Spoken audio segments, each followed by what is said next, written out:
Bismillahirrahmanirrahim. Assalamu alaikum dear students. Another important topic is electron-activity. It is also a lengthy topic, but we will try to discuss almost all the concept about electron-activity. चलें start करते हैं। सबसे पहले हम electron activity को define करते हैं। relative tendency or ability of a covalently bonded atom to attract the shared pair of electrons towards itself is called electron activity.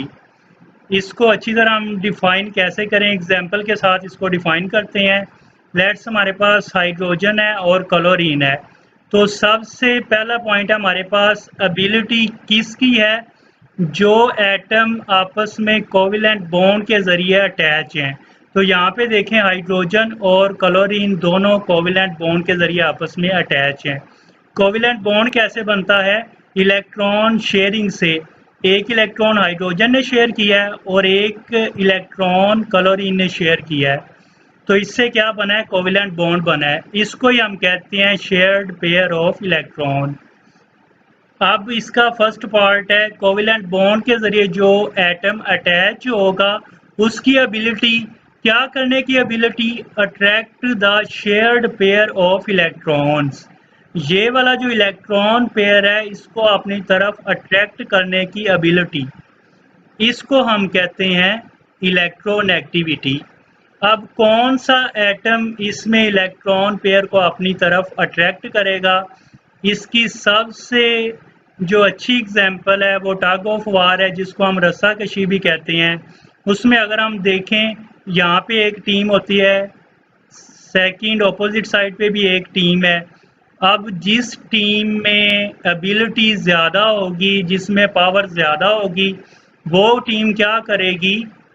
इस रस्से को अपनी तरफ खींचेगी। खींचने से क्या होगा? वो वाला रस्सा इस टीम की तरफ आ जाएगा और इसका पॉइंट मिल जाएगा।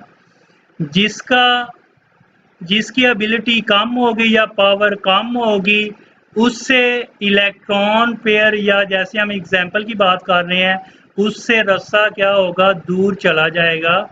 तो ये सबसे बेहतरीन एग्जांपल है tug of war electron activity की।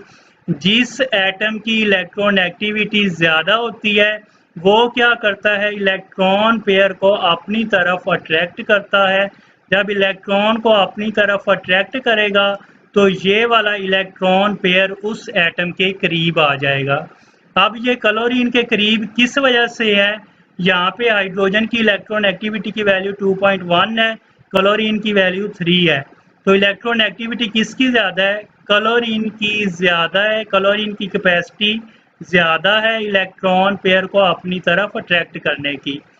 जैसे ही ये इसके पास आ जाएगा, इसके ऊपर पार्शियल नेगेटिव चार्ज होगा और हाइड्रोजन से ये दूर चला गया तो हाइड्रोजन के ऊपर पार्शियल पॉजिटिव चार्ज होगा। अब इसमें से इलेक्ट्रॉन एक्टिविटी की वैल्यूज़ का आपको कैसे पता चलेगा किसकी इलेक्ट्रॉन एक्टिविटी की वैल्यू ज़्यादा है? तो उसके लिए कुछ एलिमेंट्स हैं हमारे पास जो मोस्टली यूज़ होते हैं, इनकी इलेक्ट्रॉन एक्टिविटी को हम यूज़ करते हैं।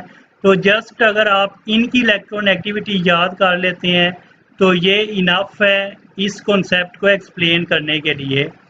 तो यहाँ पे हाइड्रोजन की 2.1 है, फास्फोरस की भी 2.1 है इलेक्ट्रॉन एक्टिविटी। इसी तरह boron 2, carbon iodine 2.5, nitrogen bromine 3 है इसकी, ब्रोमीन 2.8, ऑक्सीजन और क्लोरीन की 3.5 है और फ्लोरीन की 4 है। यहाँ पे एक और इम्पोर्टेंट और इंटरेस्टिंग फैक्ट हमारे पास आ रहा है। हमने कहा था कि इलेक्ट्रॉन अफिनिटी क्लोरीन की ज़्यादा होती है और फ्लोरीन की कम होती है। इलेक्ट्रॉन अफिनिटी हम किसको कहते हैं? वो भी इलेक्ट्रॉन जब ऐड करते हैं किसी एटम में तो तब उसमें जो एनर्जी रिलीज होती है उसको हम कहते हैं इलेक्ट्रॉन अफिनिटी। तो इसमें भी क्या होता है? इलेक्ट्रॉन को अट्रैक्ट करता है एटम और इसमें भी क्या हो रहा है? इलेक्ट्रॉन पेयर को अपनी तरफ अट्रैक्ट कर रहा है, लेकिन वो शेयर्ड पेयर है। तो अगर देखा जाए तो फ्लोरीन की इलेक्ट्रोनेगेटिविटी यहाँ पे ज़्यादा है, क्लोरीन की कम है। लेकिन अगर हम इलेक्ट्रॉन अफिनिटी की बात करते हैं तो वो ऑपोजिट है, क्लोरीन की ज़्यादा होती है और फ्लोरीन की इलेक्ट्रॉन अफिनिटी की वैल्यू कम होती है। हालांकि इसकी डेफिनेशन दोनों की तकरीबन काफ़ी हद तक आपस में मैच करती है। अब इसका डिफरेंस कहाँ पे आ रहा है, कौन से पॉइंट है डिफरेंस के, जो कि इलेक्ट्रॉन नेगेटिविटी और इलेक्ट्रॉन अफिनिटी के दरमियान हमें डिफरेंस करने में आसानी होगी। उसके लिए हम पॉइंट्स देख लेते हैं। तो सबसे पहले अगर हम इलेक्ट्रॉन अफिनिटी की बात करते हैं, इसमें हमने डिफाइन किया था कि एटम क्या करता है, इलेक्ट्रॉन को एक्सेप्ट करता है। इलेक्ट्रॉन को हम एटम में ऐड करवाते हैं इसके आखिरी वैलेंस शेल में, तो यहाँ पे इलेक्ट्रॉन क्या हो रहा है, एटम इलेक्ट्रॉन को एक्सेप्ट कर रहा है। सेकंड, अगर हम बात करें इलेक्ट्रॉन एक्टिविटी, तो इसकी डेफिनेशन में हमने बात की है ये सिर्फ अट्रैक्ट करेगा शेयर्ड पेयर इलेक्ट्रॉन को। जैसा कि फ्लोरीन की इलेक्ट्रॉन एक्टिविटी ज़्यादा है तो ये इलेक्ट्रॉन पेयर को अपनी तरफ अट्रैक्ट करेगा। तो यहाँ पे वर्ड है अट्रैक्शन का, जस्ट इसने अट्रैक्ट करना है इलेक्ट्रॉन पेयर को। लेकिन इलेक्ट्रॉन अफिनिटी में क्या होता है, एटम इलेक्ट्रॉन को एक्सेप्ट करता है, इलेक्ट्रॉन को हम एटम में इंट्रोड्यूस करवाते हैं, इस वजह से एनर्जी रिलीज होती है।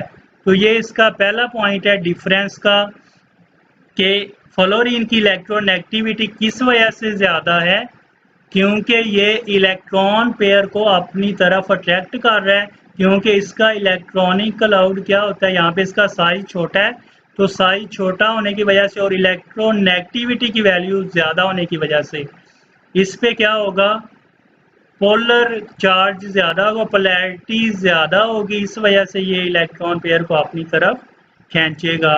सेकंड डिफरेंस, अगर हम इलेक्ट्रॉन अफिनिटी की बात करते हैं, उसमें हमने कहा था कि इसमें ये आइसोलेटेड गैसियस एटम होता है, सिर्फ एक ही एटम है, वो भी आइसोलेटेड फॉर्म में है, मीन सेपरेट फॉर्म में है, आज़ाद फॉर्म में है। इसकी इलेक्ट्रॉन अफिनिटी की वैल्यूज़ को डिस्कस करना या प्रॉपर्टीज़ को डिस्कस करना आसान है।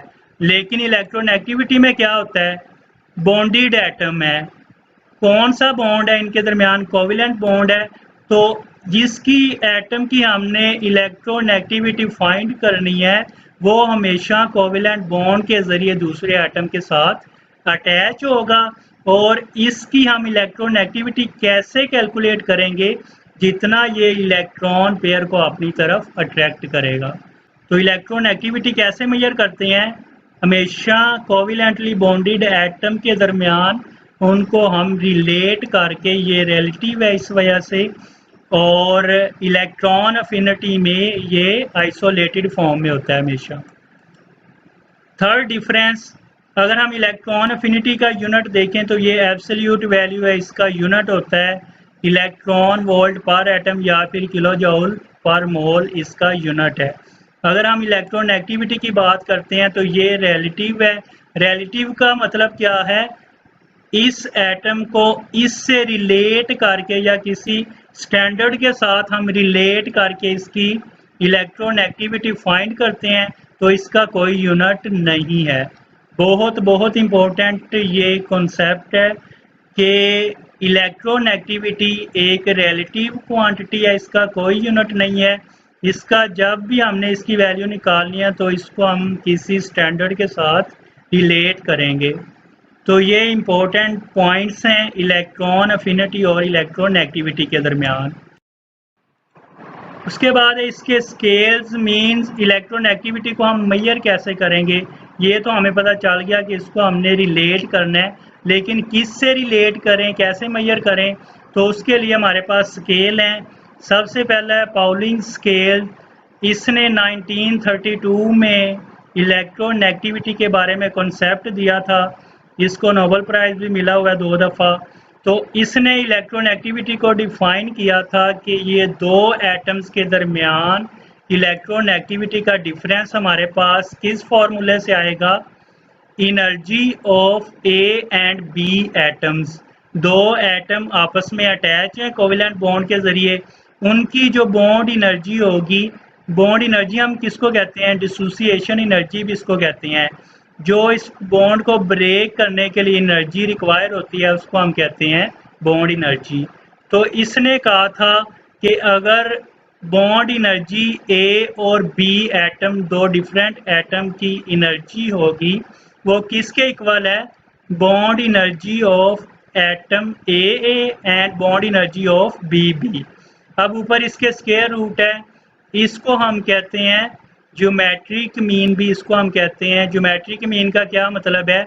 स्क्वायर रूट में कोई भी दो या दो से ज़्यादा क्वांटिटी है उसको मल्टीप्लाई करते जाएं तो वो उसका ज्योमेट्रिक मीन होता है। तो इसने क्या कहा था? अगर दो एटम्स जिनकी इलेक्ट्रॉन एक्टिविटी सेम है तो उसका फॉर्मूला क्या होगा?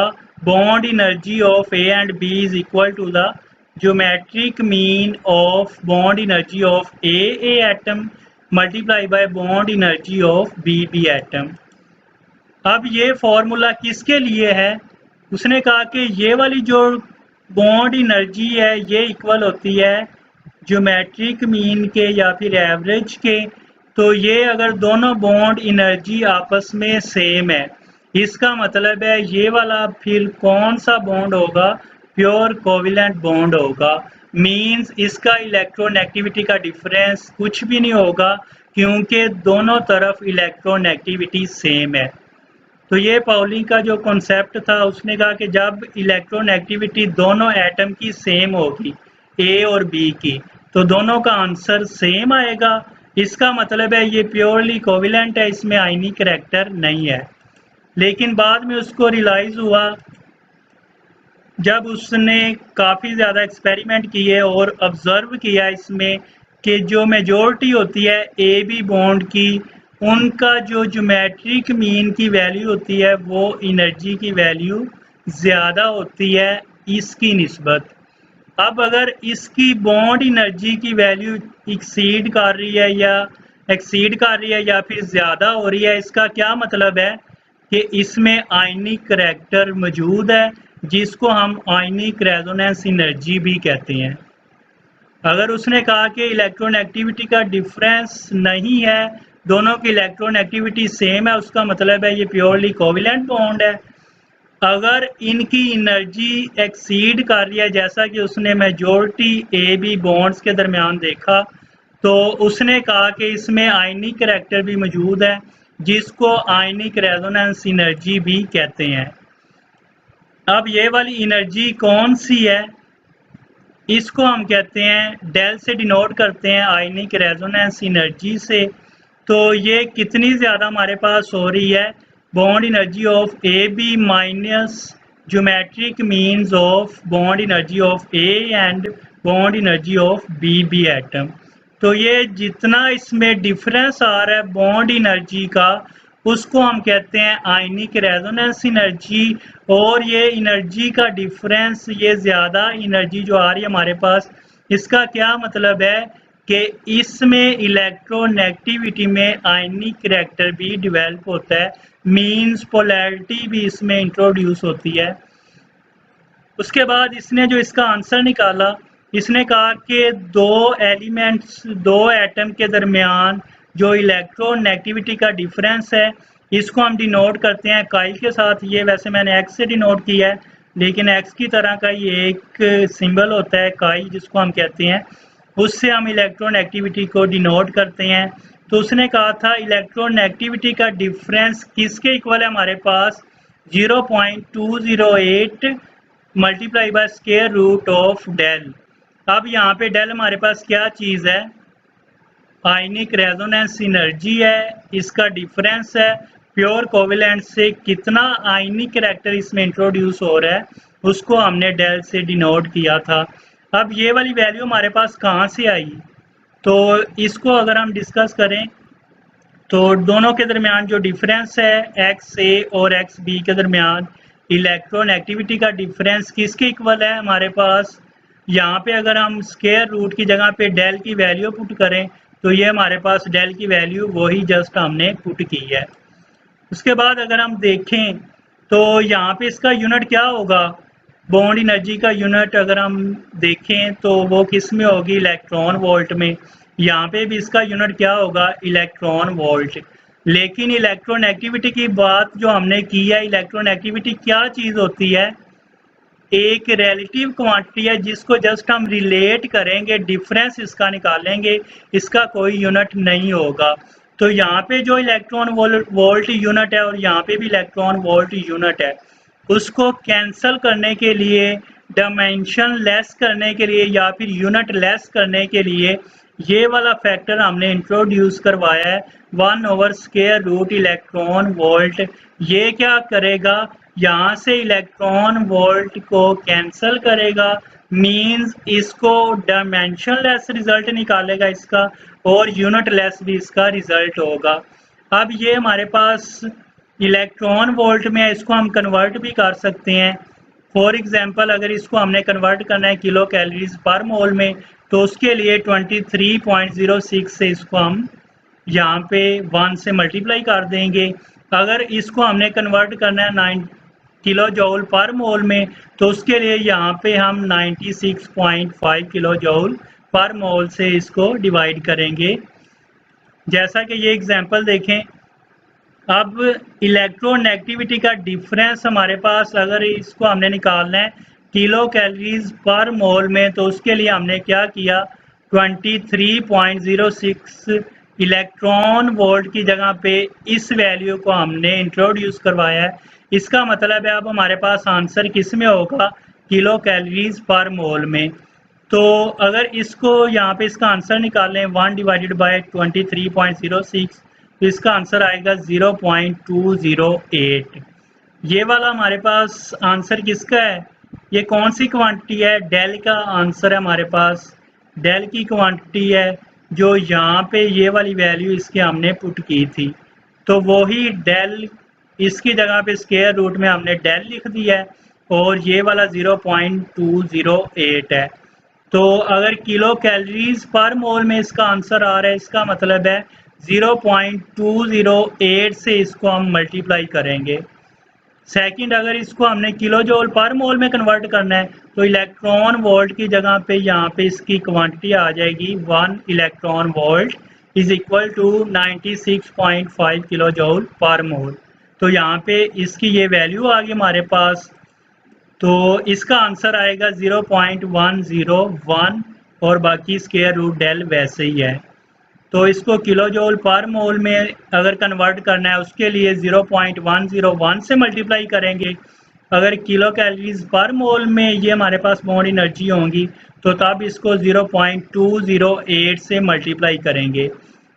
इन वैल्यू के साथ हम मल्टीप्लाई किस वजह से कर रहे हैं, इसको यूनिट लेस बनाने के लिए, डायमेंशन लेस बनाने के लिए।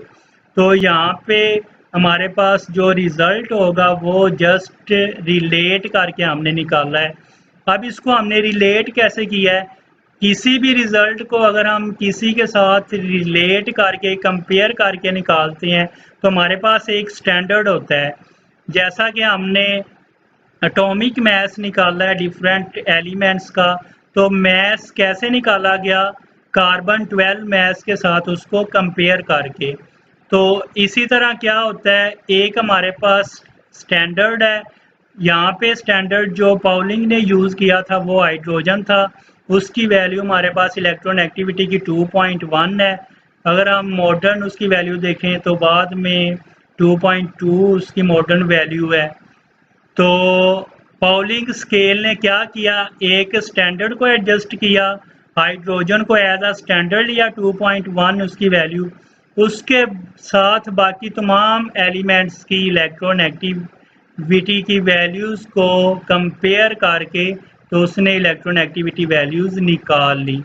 तो इस फॉर्मूला के ज़रिए उसने क्या किया, डिफरेंट एलिमेंट्स की इलेक्ट्रोनेगेटिविटी की वैल्यूज़ फाइंड की, हाइड्रोजन की स्टैंडर्ड वैल्यू के साथ कंपेयर करके। उसके बाद नेक्स्ट स्केल है मुलिकन, इसने भी 1934 में कॉन्सेप्ट पेश किया था इलेक्ट्रोनेगेटिविटी का। इसने कहा था कि इलेक्ट्रोनेगेटिविटी क्या चीज़ है, एवरेज है किसकी, फर्स्ट आयोनाइजेशन एनर्जी की और इलेक्ट्रॉन अफिनिटी की। तो इसका अगर फॉर्मूला देखें, काई मूलिकन के लिए m है इज इक्वल टू किसकी एवरेज है, first ionisation energy plus first electron affinity divided by 2। किसी भी चीज़ की अगर हम एवरेज निकालते हैं तो क्या करते हैं, दोनों को प्लस करके 2 पे डिवाइड कर देते हैं। तो मूलिकन का जो कॉन्सेप्ट था उसने कहा था इलेक्ट्रोनेगेटिविटी का फॉर्मूला एक इंट्रोड्यूस करवाया कि ये एवरेज है आयोनाइजेशन एनर्जी और इलेक्ट्रॉन अफिनिटी की। अब इसने जब ये अपनी इलेक्ट्रोनेगेटिविटी की वैल्यूज़ को पाउलिंग के साथ कंपेयर किया तो ये जो इसकी वैल्यूज थी ये इलेक्ट्रॉन वोल्ट में थी। तो इसका जो आंसर था मूलिकन का इलेक्ट्रोनेगेटिविटी की वैल्यूज़ का, वो पाउलिंग की निस्बत 2.8 वैल्यू 2.8 यूनिट ज़्यादा थी। क्या कह रहा हूँ मैं, इलेक्ट्रोनेगेटिविटी के बारे में क्या कॉन्सेप्ट पेश किया, मूलिकन ने कहा कि अगर पाउलिंग की वैल्यू के साथ अपनी वैल्यू कंपेयर की जाए तो मूलिकन की वैल्यू पाउलिंग से 2.8 ज़्यादा थी। फिर इसको बराबर करने के लिए या पाउलिंग के क्लोज करने के लिए हमने क्या किया, इसकी मूलिकन की वैल्यूज़ को 2.8 पे डिवाइड कर दिया ताकि ये वैल्यूज़ पाउलिंग के करीब आ जाएं। अब ये पाउलिंग के स्केल के किस वजह से हम क्लोज लेके आ रहे हैं, क्योंकि पाउलिंग स्केल ज़्यादा इफ़ेक्टिव था मूलिकन की निस्बत। तो फिर क्या किया गया, इस 2 को 2.8 के साथ मल्टीप्लाई किया गया। इसका आंसर हमारे पास था 5.6। तो ये वैल्यू किस में है, इलेक्ट्रॉन वोल्ट पर एटम में है। तो अगर इसको हम कन्वर्ट करें किलो जूल पर मोल में तो उसके लिए क्या करेंगे, 96.5 से इस वैल्यू को हम मल्टीप्लाई कर देंगे 5.6 को। तो इसका आंसर हमारे पास क्या आएगा, 5.6 मल्टीप्लाई बाय 96.5। तो अब ये आंसर हमारे पास किलो जूल पर मोल में है। तो ये इसका आंसर है 540 किलो जूल पर मोल। इसी तरह इसको हम किलो कैलोरीज पर मोल में कन्वर्ट कर सकते हैं। उसके लिए 23.06 से इसको हम मल्टीप्लाई करेंगे। तो मूलिकन का जो स्केल था उसका जो आंसर आया था 2.8 वैल्यू इसमें ज़्यादा थी हर एलिमेंट की। तो पाउलिंग स्केल के क्लोज बनाने के लिए हमने क्या किया, इसकी वैल्यूज़ को 2.8 से डिवाइड कर दिया। तो इसका आंसर जो आया वो पाउलिंग के स्केल के करीब था। इसके अलावा इसको हमने किलो जूल पर मोल या फिर इलेक्ट्रॉन किलो कैलोरीज पर मोल किलो कैलोरीज पर मोल में भी कन्वर्ट कर सकते हैं। इसके बाद इसकी लिमिटेशन भी है कि इलेक्ट्रॉन अफिनिटी हमारे पास बहुत कम एलिमेंट्स की थी, इस वजह से ये वाला जो स्केल था ज़्यादा इफ़ेक्टिव नहीं था। उसके बाद थर्ड स्केल है ऑर्रेड एंड रोचोव स्केल। इसने भी इलेक्ट्रोनेगेटिविटी के बारे में कॉन्सेप्ट अपना दिया था। इसने कहा था कि दो एटम जो कोवेलेंट बॉन्ड के ज़रिए अटैच हैं, ये वाला एटम का न्यूक्लियस क्या करता है, इस इलेक्ट्रॉन पेयर को अपनी तरफ अट्रैक्ट करने के लिए फोर्स लगाता है। इसी तरह ये वाला न्यूक्लियस भी क्या करता है, इस इलेक्ट्रॉन पेयर को अपनी तरफ अट्रैक्ट करता है। तो फिर ये वाली फोर्स किसके इक्वल है, जितनी फोर्स से ज़्यादा इसको अपनी तरफ अट्रैक्ट करेगा उसका मतलब है उतनी उस एटम की इलेक्ट्रोनेगेटिविटी ज़्यादा होगी। तो अगर F1 ये फोर्स ज़्यादा लगा रहा है इलेक्ट्रॉन पेयर को अपनी तरफ खींचने की, तो इसका मतलब है इसकी इलेक्ट्रोनेगेटिविटी ज़्यादा है और इसकी इलेक्ट्रोनेगेटिविटी कम है। इसी तरह फोर्स किस पे डिपेंड कर रही है, न्यूक्लियर चार्ज के ऊपर। न्यूक्लियर चार्ज हम नंबर ऑफ प्रोटॉन्स को भी कहते हैं। इसके अलावा इफ़ेक्टिव न्यूक्लियर चार्ज भी हम कहते हैं इसको। इफ़ेक्टिव न्यूक्लियर चार्ज को हमने डिफ़ाइन किया हुआ है कि दरमियान में इलेक्ट्रॉन आने की वजह से न्यूक्लियस की इलेक्ट्रॉन पे आखिरी शेल के इलेक्ट्रॉन पे इतनी अट्रैक्शन नहीं होती जितनी होनी चाहिए, तो उसको हम कहते हैं इफ़ेक्टिव न्यूक्लियर चार्ज। तो ये फोर्स किस पे डिपेंड कर रही है? इफेक्टिव न्यूक्लियर चार्ज पे डिपेंड कर रही है। इसके अलावा फोर्स इन्वर्सली है इसके रेडियस के। अब जितनी फोर्स से ये ज़्यादा इलेक्ट्रॉन पेयर को अपनी तरफ खींचेगा उतना इस एटम का रेडियस कम होगा, तो इसका मतलब है फोर्स इन्वर्स है रेडियस के। तो दोनों फैक्टर को अगर हम ऐड करें तो यहाँ पे डायरेक्टली इफेक्टिव न्यूक्लियर चार्ज के इन्वर्स है रेडियस के, तो इसको हम कूलम फोर्स भी कहते हैं। तो यही कॉन्सेप्ट था इसका। इसके अलावा इसने जो पाउलिंग स्केल से रिलेट करने के लिए जो अपनी वैल्यूज दी थी वो थी 359 जी इफेक्टिव न्यूक्लियर चार्ज की वैल्यू यहाँ पे, रेडियस इसका, और इसमें जो फैक्टर उसने ऐड किया प्लस 0.744। ये कौन सा फैक्टर है? ये वाला फॉर्मूला हमारे पास किसके लिए है? ये वाला फॉर्मूला पाउलिंग की वैल्यूज के क्लोज लाने के लिए इसने अपना जो कॉन्सेप्ट, अपना जो स्केल इंट्रोड्यूस करवाया था वो वाले स्केल का फॉर्मूला है हमारे पास। तो ये इसके स्केल। नेक्स्ट में अगर हम इसके फैक्टर्स देखें तो सबसे पहले एटॉमिक साइज है। एटॉमिक साइज और इलेक्ट्रॉन एक्टिविटी काफ़ी दफ़ा हमने डिस्कस कर लिया है। जितना एटॉमिक साइज ज़्यादा होगा उतनी इलेक्ट्रॉन एक्टिविटी कम होगी। किस वजह से? दरमियान में इलेक्ट्रॉन आने की वजह से, शील्डिंग इफेक्ट की वजह से आने वाले इलेक्ट्रॉन पे इलेक्ट्रॉन्स की रिपल्शन होगी, जिसकी वजह से इलेक्ट्रॉन को अट्रैक्ट करना मुश्किल होगा। तो जितना एटॉमिक साइज ज़्यादा होगा उतनी इलेक्ट्रॉन एक्टिविटी की वैल्यू कम होगी, क्योंकि वो उतना कम अट्रैक्ट करेगा। सेकंड फैक्टर न्यूक्लियर चार्ज, ये डायरेक्टली है। जितना न्यूक्लियर चार्ज ज़्यादा होगा उतनी न्यूक्लियस की इलेक्ट्रॉन पे अट्रैक्शन ज़्यादा होगी, और आने वाले इलेक्ट्रॉन को या फिर आउटर इलेक्ट्रॉन को वो ज़्यादा स्ट्रॉन्गली अट्रैक्ट करेगा, तो उतनी उसकी इलेक्ट्रॉन एक्टिविटी ज़्यादा होगी। उसके बाद हाइब्रिडाइजेशन न्यू कॉन्सेप्ट है ये वाला। जितना एस करैक्टर ज़्यादा होगा हाइब्रिडाइजेशन में उतनी इलेक्ट्रॉन एक्टिविटी इसकी ज़्यादा होगी। इसको नेक्स्ट चैप्टर में हमने डिस्कस करना है डिटेल से। तो SP में 50% करैक्टर है एस का, SP2 में 33% है, SP3 में 25%। तो सबसे ज़्यादा एस करैक्टर किस में है? 50% SP हाइब्रिडाइजेशन में है। इसका मतलब है इलेक्ट्रॉन एक्टिविटी सबसे ज़्यादा SP की होगी। अब इसका S करैक्टर ज़्यादा होने से इलेक्ट्रॉन एक्टिविटी ज़्यादा किस वजह से होगी?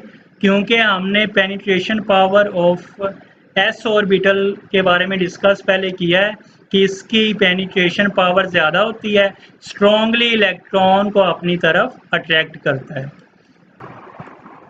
नेक्स्ट है चार्ज ऑन एटम।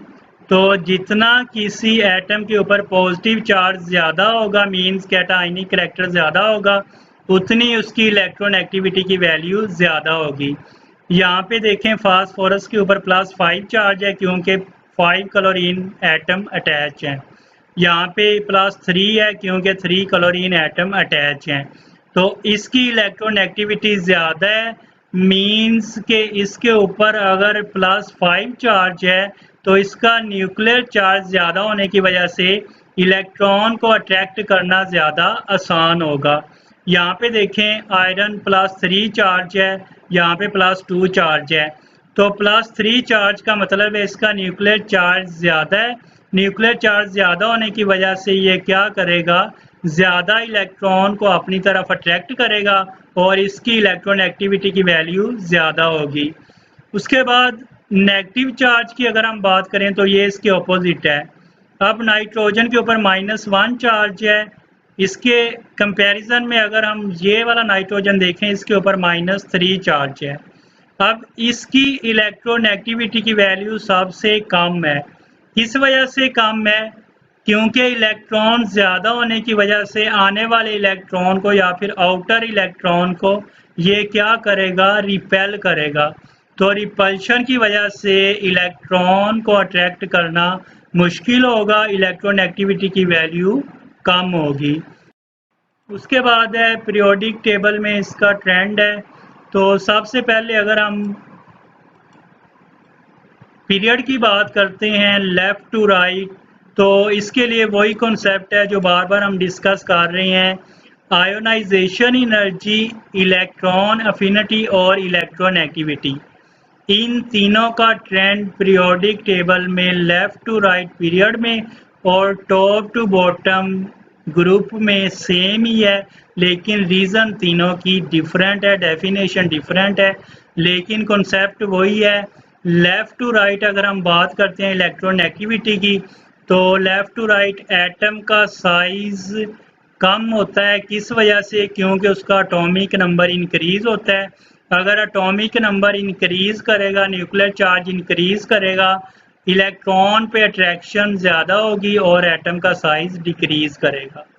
तो अगर एटम का साइज डिक्रीज कर रहा है तो इसका मतलब है न्यूक्लियस की आउटर इलेक्ट्रॉन पे भी अट्रैक्शन ज़्यादा होगी, ज़्यादा स्ट्रॉन्गली अट्रैक्ट करेगा और इलेक्ट्रॉन एक्टिविटी इंक्रीज होगी। कहाँ पे इंक्रीज होगी? Left to right in a period. उसके बाद अगर हम बात करें ग्रुप की, तो ग्रुप में टॉप टू बॉटम अगर हम देखें तो इलेक्ट्रॉन एक्टिविटी की वैल्यू डिक्रीज करती है। इसका भी वही रीज़न, वही कॉन्सेप्ट जो पहले हमने डिस्कस किया है कि top to bottom number of shell increase होंगे। नंबर ऑफ शेल इंक्रीज होने की वजह से इलेक्ट्रॉन की इलेक्ट्रॉन के साथ रिपल्शन ज़्यादा होगी। आउटर इलेक्ट्रॉन को फिर क्या करेंगे? रिपेल करेंगे। अट्रैक्शन बहुत कम होती जाएगी। तो अट्रैक्शन कम होने की वजह से, आउटर इलेक्ट्रॉन पे अट्रैक्शन कम होने की वजह से इलेक्ट्रॉन एक्टिविटी की वैल्यूज़ डिक्रीज करती जाएंगी। तो ये इसका ट्रेंड है पीरियोडिक टेबल में, सेम वही रीज़न है। तो उस अगर हम एप्लीकेशन की बात करें, काफ़ी ज़्यादा इसकी एप्लीकेशन है इलेक्ट्रॉन एक्टिविटी की, ऑर्गेनिक में भी काफ़ी ज़्यादा इसकी एप्लीकेशन है, लेकिन यहाँ पे कुछ हम डिस्कस करेंगे। सबसे पहले बॉन्ड स्ट्रेंथ, जितना इलेक्ट्रॉन एक्टिविटी का डिफरेंस ज़्यादा होगा उतना वो बॉन्ड स्ट्रॉन्ग होगा। कैसे स्ट्रॉन्ग होगा? अगर हम हाइड्रोजन और फ्लोरीन की बात करें, फ्लोरीन की इलेक्ट्रॉन एक्टिविटी 4 है, हाइड्रोजन की 2.1 है। तो 4 माइनस 2.1 इलेक्ट्रॉन एक्टिविटी डिफरेंस कितना होगा? 1.9। तो सबसे ज़्यादा इलेक्ट्रॉन एक्टिविटी का डिफरेंस यहाँ पे है। तो जितना इलेक्ट्रॉन एक्टिविटी का डिफरेंस ज़्यादा होगा उतनी पोलैरिटी ज़्यादा होगी, बॉन्ड ज़्यादा पोलर होगा, उतना ज़्यादा आयनिक करैक्टर भी ज़्यादा होगा और उतना बॉन्ड स्ट्रॉन्ग होगा। यहाँ पे इलेक्ट्रॉन एक्टिविटी डिफरेंस 0.9 है, यहाँ पे 0.7 है और यहाँ पे 0.4 है। तो यहाँ पे सबसे कम है। इसका मतलब है यहाँ पे बॉन्ड स्ट्रेंथ सबसे वीक है, ये वाला बॉन्ड सबसे वीक है। सेकंड, इसका अगर हम एसिडिक स्ट्रेंथ देखते हैं, इसके ऑपोजिट इसका कॉन्सेप्ट है, जितना बॉन्ड स्ट्रॉन्ग होगा उतना हाइड्रोजन को निकालना मुश्किल होगा। एसिड हम किसको कहते हैं? कैपेसिटी टू डोनेट हाइड्रोजन या फिर टू डोनेट प्रोटॉन। तो जितना हाइड्रोजन को निकालना मुश्किल होगा उतना वो वाला एसिड वीक होगा। अगर हाइड्रोजन को निकालना जितना आसान होगा उतना वो एसिड स्ट्रॉन्ग होगा। लेकिन जितना बॉन्ड स्ट्रॉन्ग होगा उतना हाइड्रोजन को निकालना मुश्किल होगा। तो यहाँ पे बॉन्ड सबसे ज़्यादा स्ट्रॉन्ग है क्योंकि इसका इलेक्ट्रॉन एक्टिविटी डिफरेंस सबसे ज़्यादा है। तो इसमें से हाइड्रोजन को निकालना सबसे मुश्किल है। इसका मतलब है ये वाला एसिड सबसे वीक है और ये वाला एसिड सबसे स्ट्रॉन्ग है क्योंकि ये वाला बॉन्ड वीक है, इसमें से हाइड्रोजन को निकालना आसान है। उसके बाद metallic and non metallic character की अगर हम बात करें, अगर इलेक्ट्रॉन एक्टिविटी की वैल्यू कम होगी उसका मतलब है ये मेटल्स हैं। अगर इलेक्ट्रॉन एक्टिविटी की वैल्यू ज़्यादा होगी उसका मतलब है वो नॉन मेटल्स हैं। मीन जितनी इलेक्ट्रॉन एक्टिविटी की वैल्यू ज़्यादा उतना वो नॉन मेटल की तरफ आता है। जो भी ये मोस्टली हम वैल्यू यूज़ कर रहे हैं ये नॉन मेटल्स की हैं क्योंकि मेटल की वैल्यू बहुत कम होती हैं। उसके बाद नेचर ऑफ केमिकल बॉन्ड, तो इसके लिए अगर तो इलेक्ट्रोनेगेटिविटी का डिफरेंस 1.7 होगा, उसका मतलब है इसमें 50% आयनिक करैक्टर है और 50% कोवेलेंट है। अगर इलेक्ट्रोनेगेटिविटी का डिफरेंस 1.7 से कम होगा, उसका मतलब है उसमें आयनिक बॉन्ड की निस्बत कोवेलेंट बॉन्ड ज़्यादा स्ट्रॉन्ग है, मीन्स कोवेलेंट करैक्टर इसमें ज़्यादा होगा क्योंकि इसका इलेक्ट्रोनेगेटिविटी का डिफरेंस कम है, पोलैरिटी कम है। अगर इसका इलेक्ट्रोनेगेटिविटी का डिफरेंस 1.7 से ज़्यादा होगा, जितना डिफरेंस ज़्यादा होता जाएगा उतनी इसमें पोलैरिटी इंट्रोड्यूस होगी, उतना आयनिक करैक्टर ज़्यादा होगा। तो अगर इलेक्ट्रोनेगेटिविटी का डिफरेंस 1.7 से ज़्यादा होगा तो उतना आयनिक करैक्टर कोवेलेंट की निस्बत इसमें ज़्यादा होता जाएगा। तो ये बहुत इम्पोर्टेंट टॉपिक है, काफ़ी ज़्यादा लेंथी था लेकिन मैक्सिमम कॉन्सेप्ट को हमने डिस्कस करने की कोशिश की है।